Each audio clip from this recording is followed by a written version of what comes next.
थी मुझे तो मालूम नहीं था। हमने तो 267 के तहत अदानी का मुद्दा उठाया था।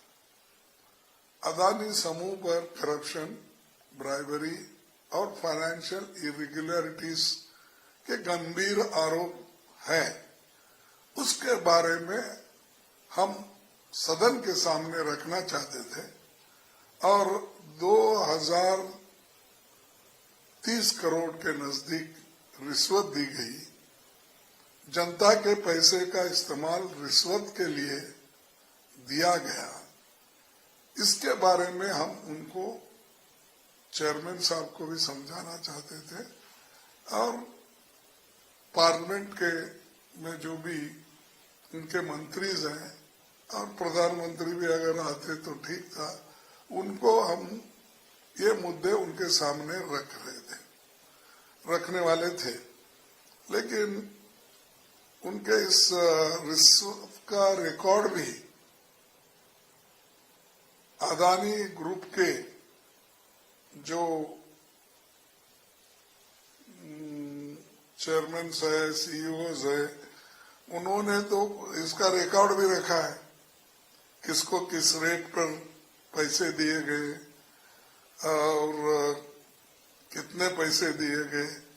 इसका सब रिकॉर्ड उनके पास वहां पर अमेरिका के खुफिया एजेंसी ने ये सीज कर लिया है। उनके पास ये रिकॉर्ड है। और इससे पहले भी अदानी ग्रुप के लोग स्टॉक हेराफेरी भी और अकाउंटिंग फ्रॉड और ओवर इन्वॉल्विंग और सेल कंपनीज, इनका भी इस्तेमाल स्टॉक प्राइस में मैनिपुलेशन किया गया है। ये आरोप भी उसमें है। फिर जहां जहां मोदी जी जाते हैं वहां इस समूह के कॉन्ट्रैक्ट मिलते हैं। अगर आप लोगों को ये बताना चाहूंगा मैं, बहुत लंबा लिस्ट है कि जिस जिस जगह मोदी जी ने गए हैं उस जगह कौन से कॉन्ट्रैक्ट उनको मिले हैं, ये भी मैं बता सकता हूँ। इसीलिए हम ये चाहते थे कि इसको डिस्पैशनेटली हाउस में डिस्कशन हो। इसीलिए हमने 267 के तहत आज के जो भी ये है बिजनेस है, उसको आप पोस्टपोन करो और सिर्फ इसके ऊपर चर्चा ले लो। क्योंकि आप देखेंगे कल पेपरों में, मीडिया में भर के आ रहा है। जो चीज देश का नुकसान हो रहा है और जिसमें directly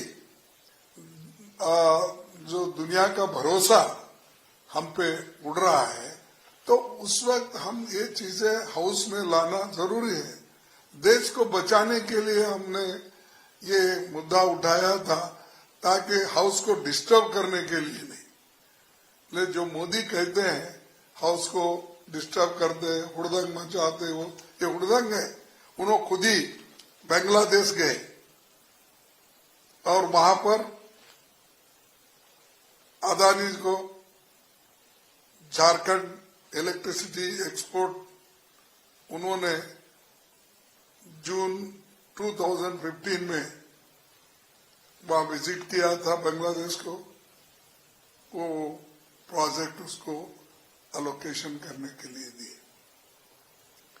Malaysia mega container project को मार्च 2017 में गए थे, वहां उनको अप्रैल 2017 में ये कॉन्ट्रैक्ट मिला।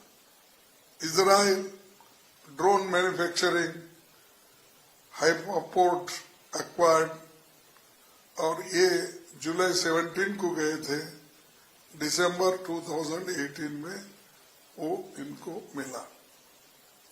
और सिंगापुर गए प्राइम मिनिस्टर, वहां investment of 1000 crore in Adani port, by state owned Singapore investment firm.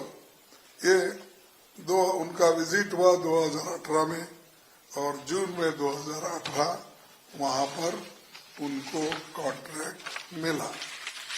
इसी ढंग से श्रीलंका कंटेनर टर्मिनल पोर्ट 2020 को गए, प्राइम मिनिस्टर विजिट किए, वो 2020 को उनको कॉन्ट्रैक्ट मिला अदानी ग्रुप को। नेपाल गए, take over of 2 international airport, वो जून 2013 में ये गए और ये ऑनगोइंग प्रोसेस चल रहा है।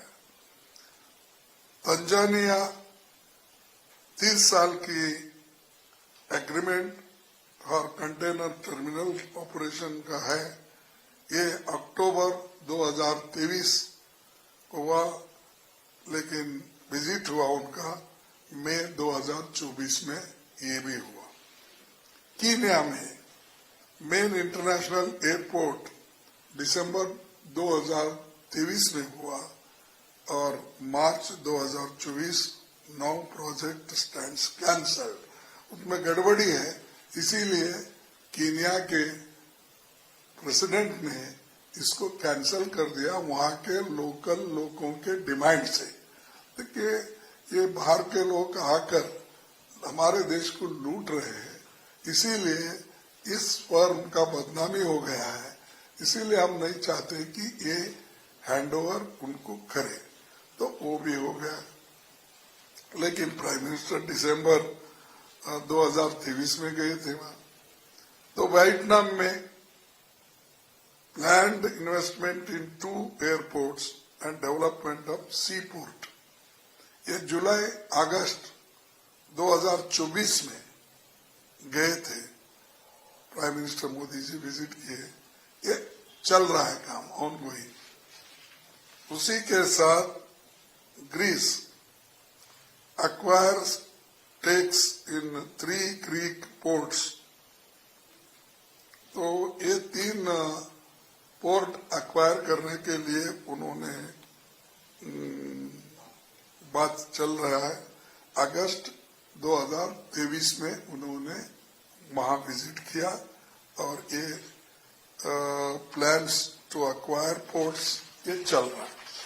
मैं इसलिए आपको बता रहा हूं कि ये इतने ज्यादा प्राइम मिनिस्टर गए हैं, वहां इनको कॉन्ट्रैक्ट मिला है।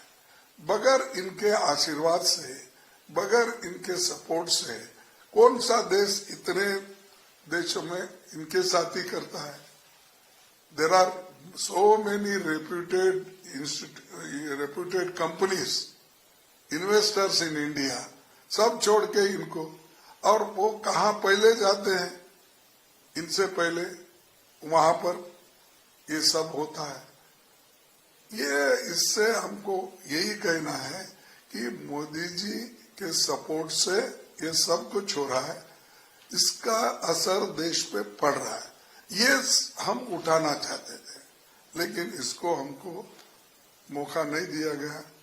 और उसी के साथ एक कंपनी के बिजनेस इंटरेस्ट को बढ़ावा देने और भ्रष्टाचार को प्रमोट करने, रिश्वत के भुगतान को फैसिलिटेट करने के केंद्र सरकार के ये पीएसयू और एसईसीआई की भूमिका को लेकर सवाल है। ये सवाल उनके लिए है और ये जहां जहां मोदी जी जाते हैं वहां वहां इस कंपनी को, इन लोगों को कॉन्ट्रैक्ट मिलता है। ये कैसा मिलता है?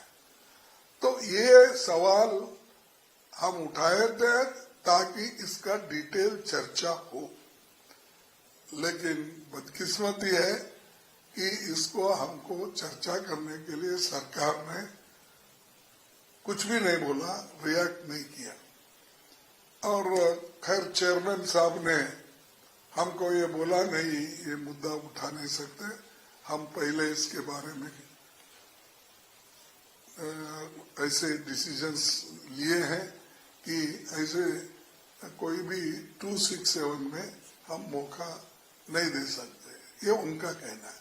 लेकिन 267 में ऐसे जरूरी मुद्दे उठाने के लिए ही 267 है, नहीं तो वो रूल आना ही नहीं चाहिए। किस लिए लाए? ऐसे अर्जेंट इश्यूज को उठाने का, जैसा मणिपुर जैसा इश्यू है, जैसा कि परसों मध्य प्रदेश में एक बहुत बड़ा हादसा हुआ मस्जिद के पास, तो ऐसे चीजों को उठाने के लिए ही ऐसा ये रूल है, ये क्लॉज है।